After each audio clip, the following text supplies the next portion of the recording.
The sea speaks, not always in words. Sometimes it writes.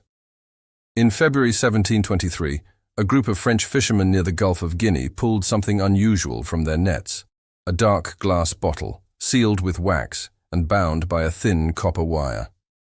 Inside, protected by varnish and salt crystals, was a small roll of parchment. The bottle was delivered to the port authorities in Brest, France. Official records describe it as a maritime document of possible authenticity, written in French and dated 1720. But there was something impossible about it. The handwriting and signature belonged to Captain Étienne Moreau, commander of Le Revenant. He had been dead for nearly 5 years. The first entries were dated April 1719, 6 months after the ship's reported sinking. The handwriting was unsteady, rushed, as if written by candlelight in rough seas. The opening lines read, "The sea has given me back. I do not know where we are. The wind does not blow, but the ship moves. The men are silent. At night, I hear footsteps on the deck." In later entries, Moreau wrote of days without change, windless, soundless. The sails stayed full, though no breeze touched them. The compass spun endlessly, and the sun rose in the same place every morning. Time does not pass. The days are the same day. I do not know if we are still alive. Further in the journal, the captain described unsettling behavior among the crew. Men who no longer spoke, but still obeyed orders. Pale faces staring blankly toward the sea. They do not sleep. They do not eat. They only watch the water. Sometimes I think they are no longer mine. Sometimes I think the sea remade them. One entry in particular stands out.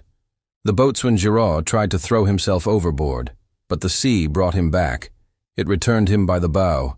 He breathes, but his eyes are empty. Since then, he has not spoken. Midway through the diary, Moreau tried to calculate his position. He noted coordinates near 40° west, deep in the central Atlantic. But the numbers changed each day, even when the ship didn't move. The stars turn above us, but the sky does not change. It is as if we are trapped in a mirror. There is no horizon, only the sea, and it is watching us. He also described hearing voices beneath the hull. They speak in French, sometimes Dutch. They say words I do not know. One of them calls my name. It says, "Captain, come back," but I am already here. The penultimate page of the journal was ripped, leaving fragmented, desperate lines. "Do not let the sea take me again." If these words are found, it means it has. The ship is not the same. It breathes. It thinks. The last visible line before the text ends reads, "The sea has learned my name." In 1725, 2 years after the discovery, the journal was analyzed by experts from the Musée de la Marine in Paris. Their findings were disturbing. The ink used matched the same batch supplied to the French Navy in 1718, the year of the wreck, and the handwriting was authentically Moreau's. More unsettling still was the paper itself. Despite being submerged for years, it showed no signs of saltwater damage. The report concluded, "Prolonged exposure to moisture should have destroyed the fibers, yet they remain intact, as if the paper had never been wet."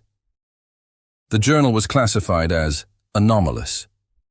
Its contents remained sealed for nearly 2 centuries before being publicly displayed in the late 1800s under the title Maritime Mysteries of France. In 1954, historian Jean-Pierre Duret from the University of Marseille revisited the case in his article, The Revenant Cycle. He proposed that the ship and its crew might be trapped within a maritime time loop. Captain Moreau describes repeating events.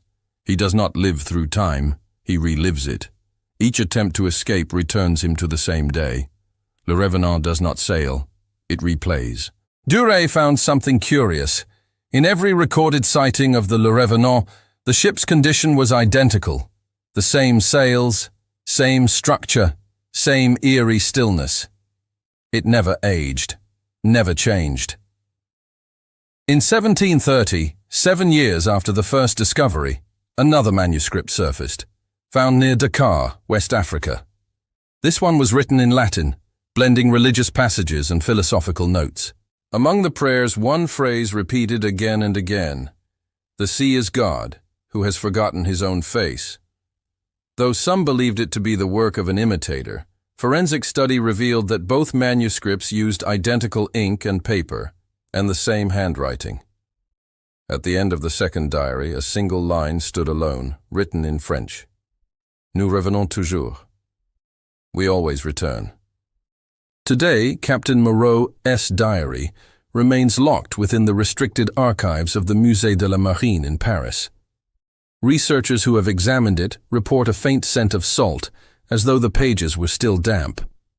Some claim that, when the box is opened, the room fills with the faint sound of waves. The document was digitized in 2019, but the recording suffered unexplained interference. In the background, faint metallic sounds can be heard, the rhythmic clatter of chains against a mast. The noise repeats 5 times, at perfect intervals. Then, a whisper, soft, unmistakable.